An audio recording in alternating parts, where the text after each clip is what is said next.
मेरे प्यारे बच्चों, आज हम लोग द्विघात समीकरण की शुरुआत करते हैं। द्विघात समीकरण काफ़ी कुछ आपके बहुपद से मिलता जुलता है।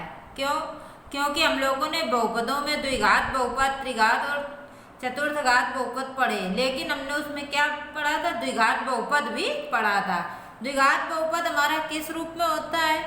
ax² + bx + c, उस रूप में द्विघात बहुपद होता है। अब यहाँ इस चैप्टर में हमें क्या जानकारी करनी है? द्विघात समीकरण की।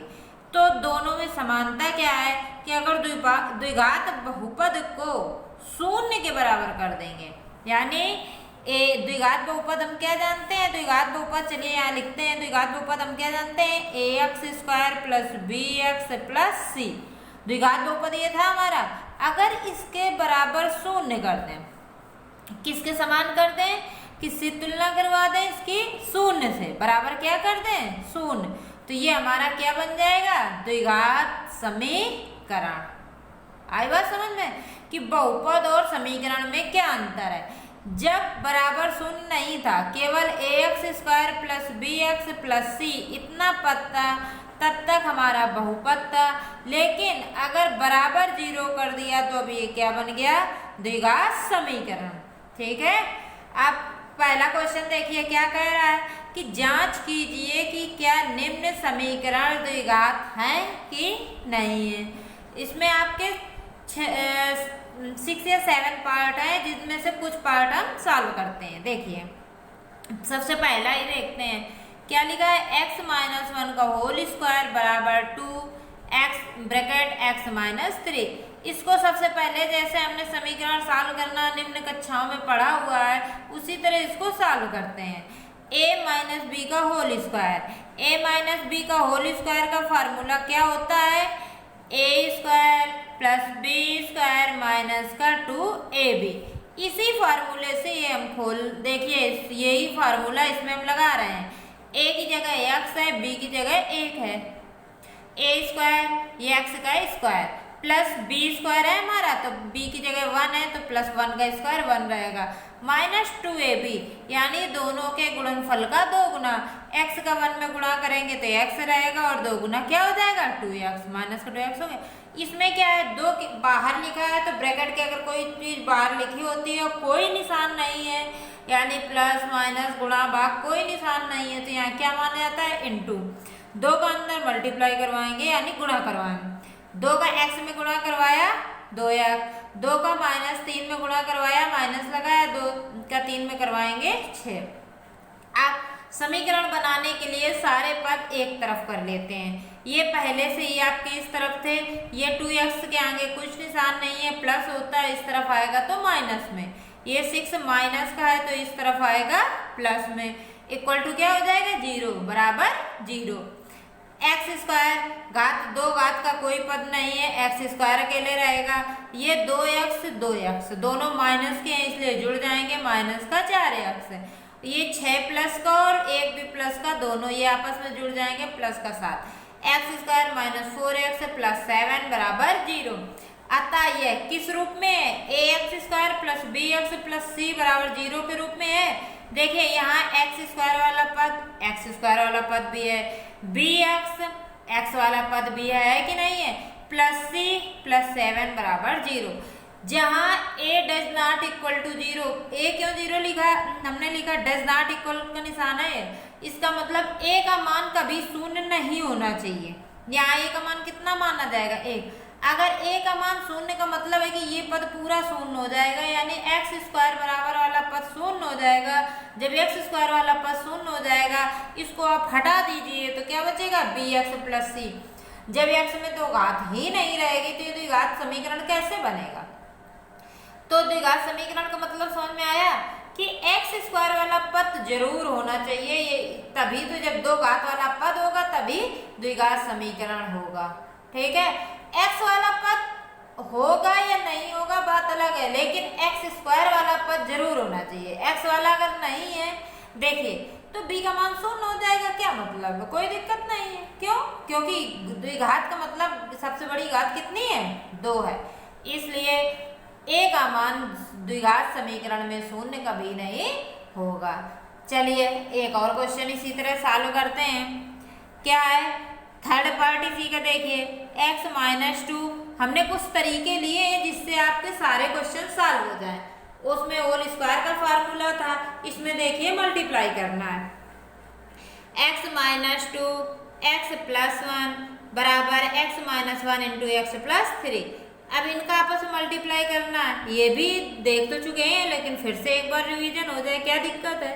x का x में करवाया तो एक्स स्क्वायर, फिर x का माइनस 2 में करवाया तो माइनस का 2x, फिर 1 का x में करवाया तो प्लस का x, 1 का माइनस 2 में करवाया मल्टीप्लाई तो माइनस 2। इसी प्रकार इस तरफ करवाएंगे, x का x में करवाया तो एक्स स्क्वायर, x का प्लस 3 में करवाया तो प्लस 3x, माइनस 1 का x में करवाया तो माइनस x, माइनस 1 का प्लस 3 में करवाया तो माइनस 3। पिछले क्वेश्चन की तरह फिर इसमें सब कुछ इस तरफ ले आएंगे। पहले तो ये कट रहा है, काट देते हैं, यही से आसान हो जाएगा। एक्स स्क्वायर हमारा कैंसिल हो गया।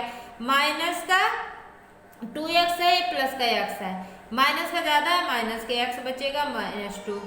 ये 3x माइनस x है, दोनों घट जाएंगे, प्लस का ज्यादा इसलिए 2x लिखा है, माइनस का 3। अब एक तरफ ले आते हैं समीकरण बनाने के लिए, माइनस x फिर ये लाए तो माइनस का 2x, माइनस का 2 ये लाए तो प्लस का 3। देखिए हम 2 1 3 माइनस का 3x, ये प्लस का ज्यादा है, प्लस का बचा। अब समीकरण अपने देखने की दृष्टि में अच्छा हो जाए, सुविधात्मक हो जाए, इसलिए हमने इसको माइनस का मल्टीप्लाई करवा दिया तो 3x माइनस 1 बराबर 0। अब इसको द्विघात समीकरण ax square plus bx plus c बराबर 0 के रूप में व्यक्त नहीं किया जा सकता है। क्यों? क्यों इसमें x स्क्वायर वाला पद है कहीं? नहीं दिख रहा है, क्योंकि x की घात कितनी, एक ही तो दिख रही सबसे बड़ी, दो तो नहीं दिख रहे। चूंकि a बराबर 0, जब a का मान 0 है, द्विघात वाला पद ही नहीं है, तो फिर इसको द्विघात समीकरण हम लोग कैसे कहेंगे? इसीलिए ये द्विघात समीकरण नहीं है। द्विघात समीकरण का मानक समीकरण ये है कि होना किस रूप में चाहिए, ax square plus bx plus c, जहाँ a तो 0 हो ही नहीं सकता, b का मान 0 हो सकता है, c का मान भी 0 हो सकता है। आगे बात समझ में? चलिए इसके कुछ उदाहरण बता देते हैं, शायद हो सकता है आपको और क्लियर हो जाए। जैसे हमने ये लिखा 4x square plus 5x plus c बराबर 0, ये द्विघात समीकरण हमारा है। क्या है ये? द्विघात समीकरण है। क्यों? क्योंकि ax square plus bx plus c बराबर 0। अब इसी जगह अगर हम 4x स्क्वायर प्लस 6 बराबर 0 लिख दें तो ये भी हमारा द्विघात है। क्यों? क्योंकि यहाँ x स्क्वायर सबसे बड़ी घात 2 है। लेकिन अगर इसी जगह x माइनस 6 लिख दें बराबर 0, ये द्विघात नहीं है, ये द्विघात है, ये द्विघात नहीं है, ये द्विघात नहीं है। समीकरण द्विघात समीकरण नहीं है। क्यों नहीं है? क्योंकि यहाँ x स्क्वायर वाला पद नहीं है, यहाँ x स्क्वायर वाला पद है इसलिए है। अंतर समझिएगा, गलत मत करिएगा, ठीक है। अब इसी के साथ एक क्वेश्चन और देख लेते हैं जो हमारा 3 घात लगी हुई है, इसको सॉल्व करके देख लेते हैं और एक क्वेश्चन हो जाएगा। अब इसमें देखिए ax प्लस 2 का होल क्यूब बराबर 2x x square minus 1 into में है। अब इसमें a प्लस बी का फार्मूला होल क्यूब का लगेगा, इसीलिए हमने बताया है a प्लस बी का होल क्यूब क्या होता है, a cube plus b cube plus 3ab a plus b। ठीक है, ये फार्मूला याद भी होने चाहिए, आप लोगों को भूलना नहीं चाहिए पिछली कक्षाओं का कुछ भी। a cube plus b cube plus 3ab a plus b bracket में, उसी हिसाब से बोलिए a cube plus b cube plus 3ab a plus b, a का मान x है, b का मान 2 है, याद रखिएगा इस क्वेश्चन में।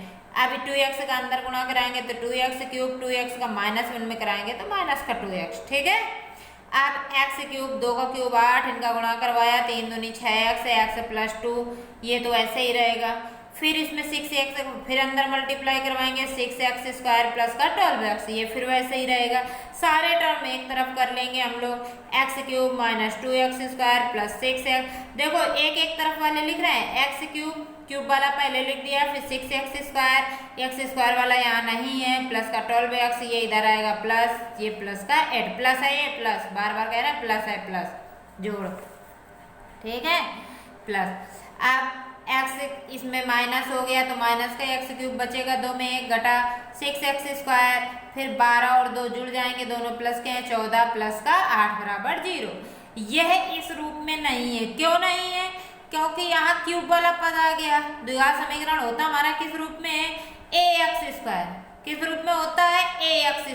x² वाला पद चाहिए, यहाँ x² वाला पद नहीं है। है तो लेकिन क्यूब भी लगा है, x² वाला पद तो है लेकिन क्यूब भी लगा, इसलिए ये द्विघात समीकरण नहीं होगा। तो अब आपको इसके सारे पार्ट आप लोगों को करने हैं।